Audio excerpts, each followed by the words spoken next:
পূর্ত দপ্তরের 5 ইঞ্জিনিয়ারের ভুয়ো কাস্ট সার্টিফিকেটের অভিযোগ উঠছে, সে খবর আমরাই দেখিয়েছিলাম। আর এরপর দেখা যাচ্ছে এখন পূর্ত দপ্তর কড়া পদক্ষেপ করতে চলেছে। সোমরাজ রয়েছে আমার সঙ্গে। সোমরাজ,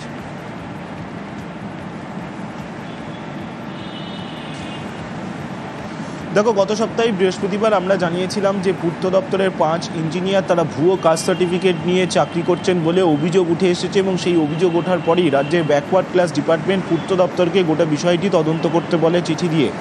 সেই চিঠি পাওয়ার পর অবশেষে রাজ্যের পূর্ত দপ্তরের তরফে সংশ্লিষ্ট জেলা প্রশাসনের থেকে রিপোর্ট চাওয়া হচ্ছে এবং বলা হচ্ছে যে 5 অ্যাসিস্ট্যান্ট ইঞ্জিনিয়ারের বিরুদ্ধে অভিযোগ উঠেছে যে তারা ভুয়ো কাস্ট সার্টিফিকেট নিয়ে চাকরি করছেন, তাদের সম্পর্কে যে কাস্ট সার্টিফিকেট রয়েছে, তাদের যে কাস্ট সার্টিফিকেট রয়েছে বা যে তথ্যগুলি রয়েছে সেগুলি যাচাই করে রিপোর্ট দেওয়ার কথা বলা হয়েছে বলে সূত্র মারফত জানা যাচ্ছে।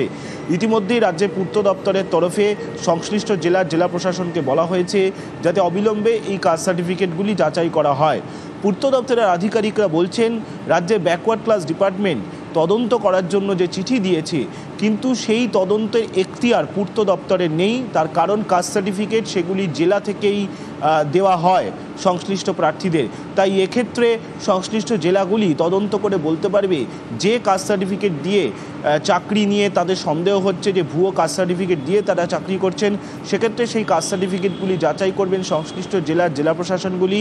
আর তার জন্যই পূর্ত দপ্তরের তরফে সংশ্লিষ্ট জেলা প্রশাসনগুলিকে বলা হচ্ছে যাতে অবিলম্বে এই কাস্ট সার্টিফিকেটগুলি যাচাই করে তারা তাদের প্রয়োজনীয় রিপোর্ট পূর্ত দপ্তরকে দিক।